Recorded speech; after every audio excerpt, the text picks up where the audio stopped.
She stole everything she set her eyes on. In school, in church, in the market, even in her own house. They called her Adaku the Kleptomaniac. But the strangest part, no one ever saw her steal anything. There was never proof, never evidence, never a witness. Only one undeniable pattern. Whenever Adaku was around you, something would go missing. A gold earring, a phone charger, an offering, envelope from church, a necklace from a bridal shower, money from a handbag that had just been zipped. And the worst part, she didn't even need the things she took. Most times, she didn't even know why she took them. Adaku was beautiful. Not just ordinary beautiful. The kind of beauty that made people turn twice. Light brown skin that glowed under the sun. Large innocent eyes. Soft voice. Always polite. Which made it harder for people to understand. How can someone who looks like an angel steal like a thief? The women in the village would whisper. At school, girls stopped sharing lockers with her. In church, mothers quietly moved their bags away when she came to sit beside them. But nobody confronted her because nobody had proof. And that made it worse. The first time it happened, she was 9 years old. Her best friend's pink hair ribbon disappeared during break time. Everyone searched everywhere. Desks, bags, under the tables. It was later found inside Adaku's school bag. She swore she didn't know how it got there. She cried so hard she vomited.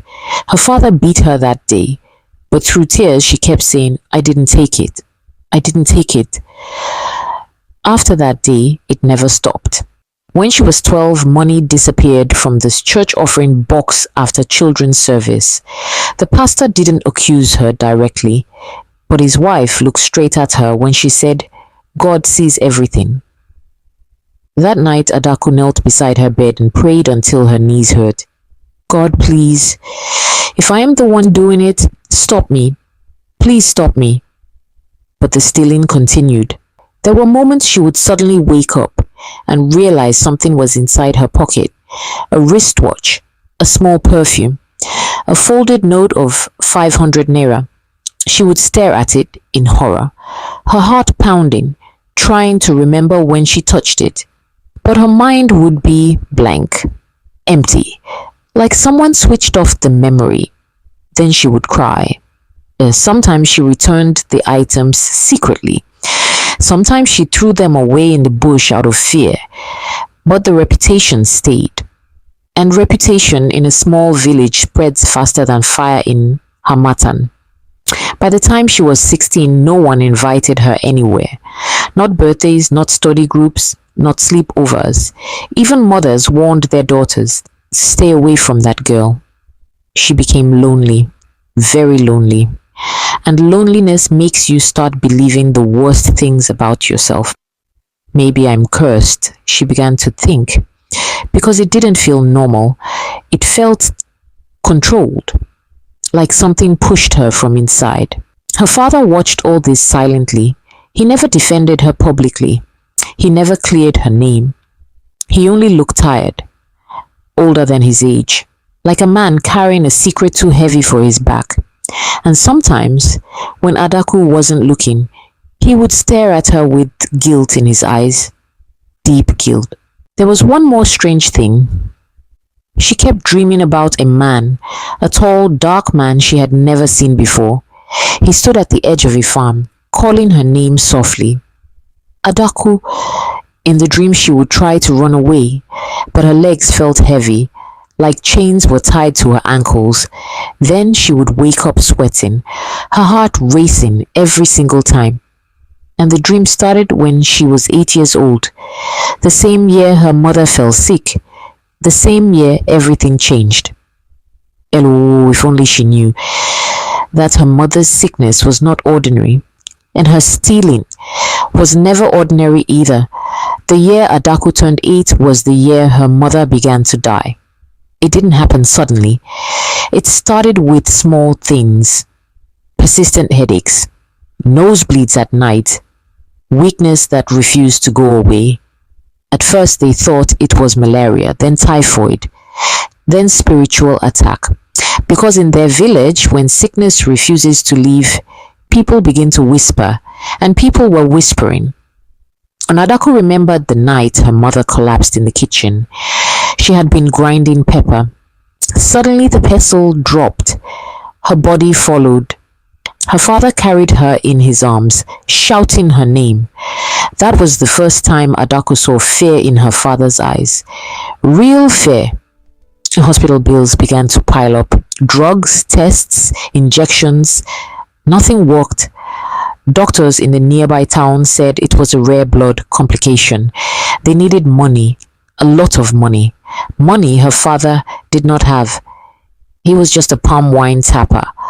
Hardworking, yes, but poor. And that was when he went to see the man. The man nobody liked, but everybody respected. Chief Okoro, a wealthy moneylender. He lived in the biggest house at the edge of the village. Tall gate, guard dogs, generators that never went off. But his wealth carried stories, dark ones. People said he didn't just lend money, he collected souls. Years before Adaku was born, Chief Okoro had wanted to marry her mother, but her mother rejected him. She chose Adaku's father instead, a poor but kind man. Chief Okoro never forgot that insult. Men like him never do. When Adaku's father went to beg for money, Chief Okoro smiled. Not kindly, not warmly, but slowly, like someone who had been waiting. "I will help you," he said, before her father even finished explaining. He offered a large amount, more than expected, more than necessary. No written agreement, just one condition. "You will pay me back with gratitude." Her father didn't understand what that meant. He only saw hope, and hope can blind a desperate man. But what her father did not know was that before giving him the money, Chief Okoro did something else. That same week, a close friend of Adaku's mother came visiting, Auntie Ngozi, a woman who had eaten in their house many times, who had carried Adaku on her back when she was a baby. She brought soup, said it would strengthen her mother. That night, her mother's condition worsened dramatically, vomiting, shaking, bleeding from the nose. By morning, she was unconscious. She never fully recovered after that day, and months later, she died. It was only years later that whispers reached her father. Auntie Ngozi had been seen entering Chief Okoro's compound the night before she visited, but by then it was too late. His wife was gone, his daughter already changing, because the stealing began shortly after the money entered their house. The first thing Adaku ever stole was her own mother's hospital envelope. It was found under her pillow. She had no memory of taking it. That was the day her father's heart dropped, because he remembered something. When Chief Okoro handed him the money, he had said quietly, "Everything taken must be returned." Her father thought it was about repayment. He didn't know it was about inheritance. Chief Okoro had cursed the money, placed something on it, something that attached itself to the blood of the house. And worse, he had cursed her father too. No matter how hard he worked, he would never be able to fully repay the debt. Every time he tried to save money, something would happen. Illness, theft, unexpected expenses. He remained trapped, and the curse needed a carrier, Adaku. From the day her mother was buried, the dream started. The man in the farm calling her name, not angry, not shouting, just calling, like she belonged to him. Her father knew something was wrong, but shame kept him silent. If people found out he had taken money from Chief Okoro, they would say he sold his daughter spiritually. So he kept quiet and watched his daughter slowly lose her peace. By the time she turned 18 and finished secondary school, the whispers in the village had grown louder. Marriage proposals stopped coming. Even distant relatives avoided them. Her father made a decision. He would send her away, far away, to Port Harcourt, to live with his cousin, where no one knew her past, where maybe the curse would forget her. He didn't know curses don't forget, they follow. Port Harcourt was loud, busy, alive, nothing like the quiet, judging silence of her village. When Adaku stepped down from the bus at Mile 3 Park, the air smelled of fuel, roasted corn, and possibility. For the first time in years, nobody was looking at her like she was a problem. Nobody knew her name. Nobody whispered. She felt light, almost free. Her father's cousin, Uncle Boma, lived in a modest two-bedroom flat in Rumuokoro. He welcomed her warmly. His wife, too. No suspicion. No strange glances. Just normal conversation. How was your journey? Are you hungry? Normal. Adaku almost cried that night from relief. The first 3 months were peaceful. Nothing went missing. Nothing strange appeared in her bag. No dreams. She started helping her aunt in her small provisions shop. Customers liked her. She was polite, careful with money, respectful. For the first time, she began to imagine a future. Maybe the village was the problem. Maybe she wasn't cursed. Maybe it was stress. Maybe she could start over. And then she met him. His name was Emeka, tall, calm, always neatly dressed. He came to the shop often to buy airtime and soft drinks. At first, it was small conversations. Good afternoon. How was your day? Then it grew. He had an easy smile, the kind that made you feel safe. One evening, rain started suddenly while she was closing the shop. Heavy Port Harcourt rain. He appeared with an umbrella. I'll walk you home, he said. Simple. Gentle. No pressure. That night, she told him about her love for reading, about how she once wanted to study nursing. She didn't tell him about the stealing, not yet. She wanted this version of herself to last. The clean version, the free version. Weeks turned into months. They began seeing each other often, church together, evening walks, laughter. For the first time since she was a child, she felt chosen, not avoided, chosen, and slowly, carefully, she fell in love. And then the dream returned. The same farm, the same tall, dark man. But this time he was closer. She could see his face clearer, older, hard eyes, smiling without warmth. Adaku, she woke up sweating, her chest tight. That same week, it happened again. Emeka had invited her to his apartment for the first time.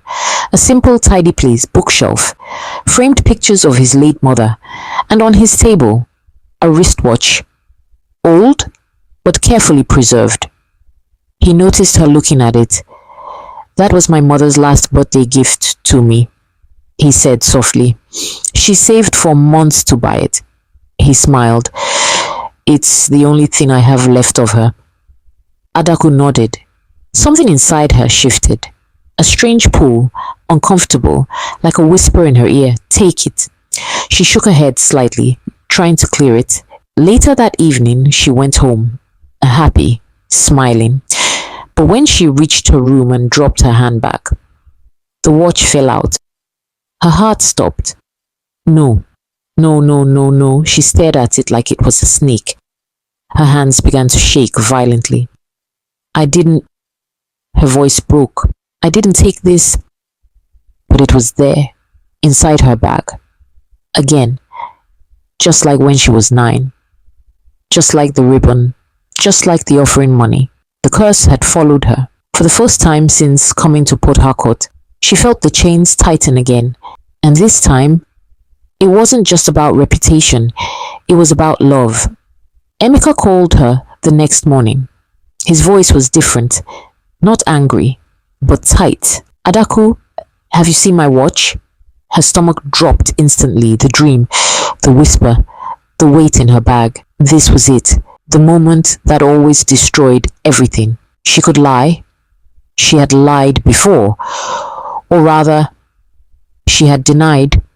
Because technically, she never remembered taking anything. But this time was different. This time she knew. She had seen it in her bag. She had touched it. She had cried over it. And something inside her was tired. Tired of hiding. Tired of pretending. Tired of being a mystery even to herself. "I'll come over," she said quietly. When she got to his apartment, the atmosphere felt heavy. The bookshelf was untouched, the table empty. The space where the watch had been was painfully visible. Emeka stood by the window. He turned when she entered. "I've searched everywhere," he said. "I don't misplace that watch. I never do." His eyes met hers, searching, not accusing, but searching. And somehow, that was worse. She reached into her handbag slowly, her hands trembling, and brought it out. The watch, wrapped in a small handkerchief. Emeka's face changed. Shock first, then hurt, then something deeper. Disappointment. "Adaku," he whispered. For a moment, the old instinct rose in her. "Say you don't know how it got there. Say someone planted it. Say you were framed." But instead, she inhaled deeply. "I took it." Silence. Even the ceiling fan sounded loud. "I don't know how, but I took it." Tears rolled down her face. "I didn't plan to. I don't even understand why I do these things." Her voice broke completely. "It's been happening since I was a child." She sat down, and for the first time in her life, she told someone everything.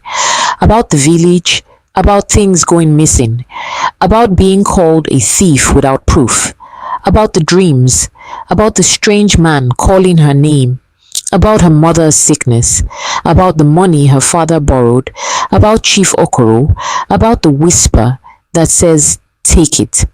Emeka didn't interrupt. He just listened. The way people listen when they don't know whether to believe or be afraid. "I think I'm cursed," she said finally. The word hung in the room. "Cursed?" She laughed bitterly. "I don't even steal useful things. Sometimes I don't even want them. It's like something pushes me." She looked at him, vulnerable, broken. "Now you know, if you want me to leave, I'll understand." Emeka sat down opposite her. For a long time, he said nothing. Then he spoke slowly. "I don't know if I believe in curses." Pause. "But I believe in patterns." He leaned forward. "When did this start?" She swallowed. "The year my mother got sick." "And the money your father borrowed?" "The same year." Another silence. Then he asked a question that made her heart race. "Do you know how much he borrowed?" She blinked. "No." "Have you ever tried to repay it?" Her breath caught. Repay it? The idea had never even crossed her mind. Because in her mind, the debt was spiritual, not financial. But what if the curse was tied to the money? That night, she dreamed again. But this time, the man was no longer standing far away. He was close enough for her to see his face clearly. Chief Okoro, smiling. "You cannot escape death," he said. She woke up screaming. The next morning, she made a decision. She would go back to the village. She would ask her father everything, the exact amount, every detail. No more silence, no more fear. If this curse came through money, then maybe it could leave through money. When she told Emeka she was leaving for the village, something changed in his face. Concern, but also distance. "This thing you're dealing with," he said carefully, "is heavy." She nodded. "I know. I need time to think." Those words pierced her more than accusation would have. Time to think. It wasn't support, but it wasn't rejection either. It was uncertainty, and uncertainty can hurt more than anger. 2 days later, she boarded a bus back to the village she once escaped, with one mission: find out the truth and end it. The village looked smaller, or maybe Adaku had grown. As the bus drove past the old palm trees and dusty roads, memories pressed against her chest. Whispers, stares, lonely afternoons. She stepped down with one small bag and a heart full of confrontation. This time, she wasn't running. Her father was sitting outside the house when she arrived. He looked thinner, older, like guilt had been feeding on him quietly. When he saw her, surprise flashed across his face. Adaku, you didn't tell me you were coming. She forced a smile. I needed to see you. Something in her tone made him uneasy. He stood slowly, and they sat inside later that evening. The same living room, the same cracked wall near the window, the same house where everything changed years ago. She didn't waste time. Papa, how much did you borrow from Chief Okoro? The question hit him like a slap. His hand froze mid-air. Why are you asking that? Please, I need to know. He looked away. It was long ago. How much? Silence. The air felt thick. Then finally, 500,000 naira. Her breath caught.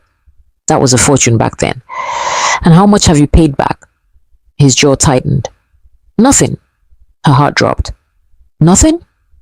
Every time I tried to save, something happened. Hospital bills, stolen harvest, roof collapse during rainy season, unexpected sickness. It was like the money refused to stay, he whispered. His voice broke. I tried, Adaku. I swear, I tried. She swallowed hard. Did he say anything when he gave you the money? Her father's eyes slowly lifted to hers, and for the first time, she saw fear there. He said, everything taken must be returned. The exact words from her dream. Her hands turned cold. Then she asked the question she had carried since childhood. Papa, did someone poison Mama? He flinched. That was answer enough, but she needed words. After a long silence, he spoke. Your mother's friend, Ngozi. She came with soup that night. He inhaled shakily. Later, I heard she was seen entering Okoro's compound before coming to our house. Why didn't you tell me? Adaku's voice trembled. What would I say? That I borrowed money from the same man who hated my wife? That I might have walked into a trap? Tears formed in his eyes. I was desperate. I thought I was saving her. He covered his face with his hands. I didn't know I was burying her. The room felt heavy with truth.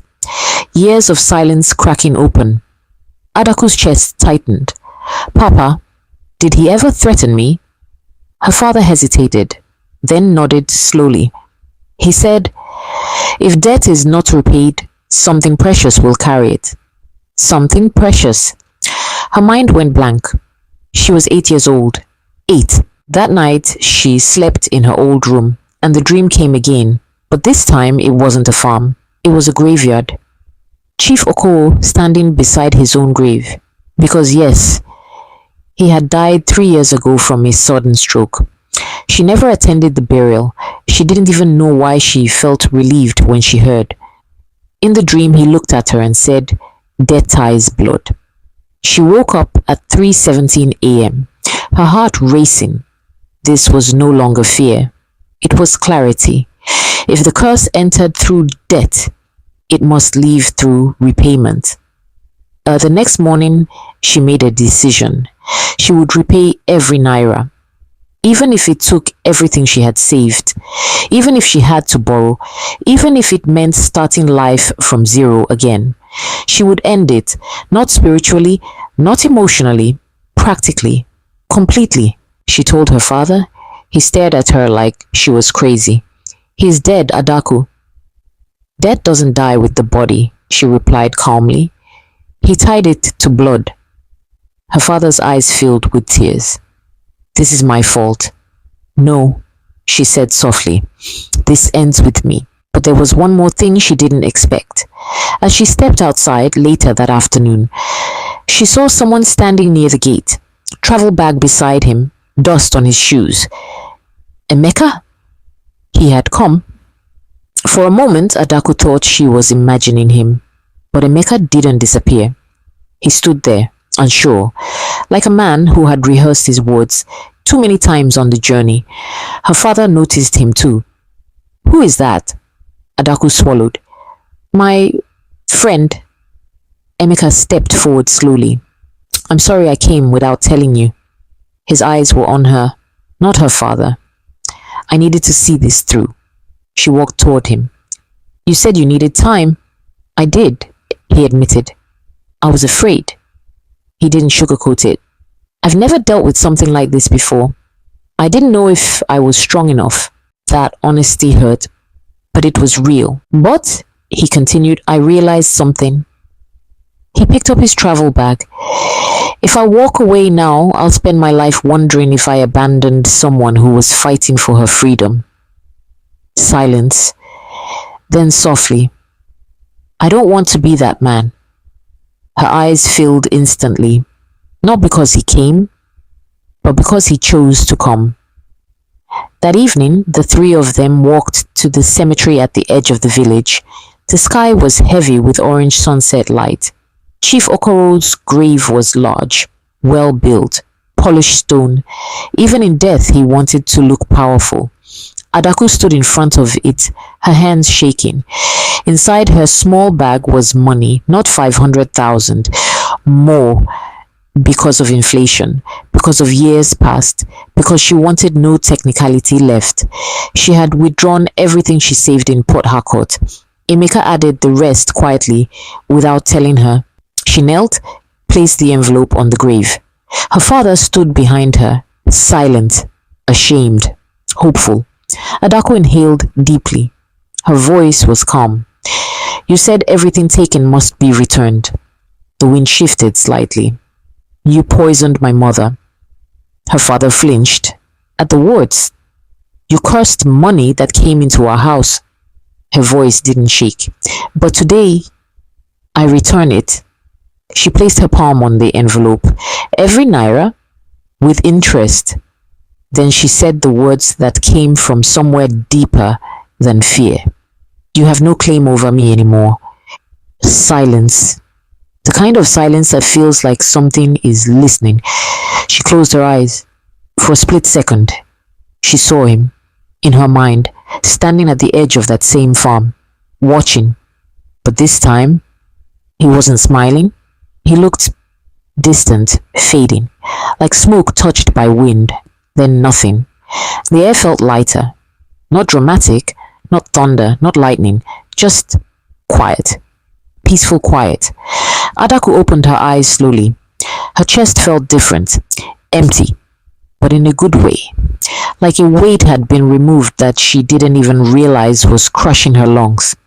She stood up, and for the first time in her life, there was no whisper, no pull, no strange hunger inside her fingers, just stillness. Her father stepped forward suddenly and hugged her. He hadn't hugged her since she was a child. I'm sorry, he whispered. I'm sorry I didn't protect you. She hugged him back tightly, and then, over his shoulder, she saw Emeka watching them, not afraid, not uncertain, just there. That night, Adaku slept in her old room again, but there was no dream, no farm, no voice calling her name, only deep, uninterrupted sleep. The next morning, something happened that confirmed everything. Her aunt from across the street came visiting. She dropped her purse on the table while greeting them. Adaku's eyes fell on it. Old reflex, old trigger. In the past, her fingers would have tingled. Her heart would race. The whisper would come. Take it. This time? Nothing. She stared at the purse for almost 10 seconds, waiting, testing. Silence. Her hands stayed still. Tears filled her eyes quietly. It was gone. Days later, she returned to Port Harcourt, not running, not hiding, walking freely. Emeka held her hand openly in public. No secrets anymore. One evening, months later, he placed a small box in her palm. Inside it was a simple ring. I don't know much about curses, he said softly, but I know about choices. He smiled. And you chose to fight. She said yes. Years passed. No stolen items, no accusations, no missing objects, only peace. Sometimes she would sit quietly and think about how close she came to losing everything. Because of a debt she never created, because of hatred she never deserved. And she learned something powerful. Some curses are not broken with prayers alone. Some end when you confront what was done in the dark and return it in the light. They stopped calling her Adaku the Kleptomaniac. They started calling her Adaku the Strong. And this time, it wasn't a whisper. It was respect.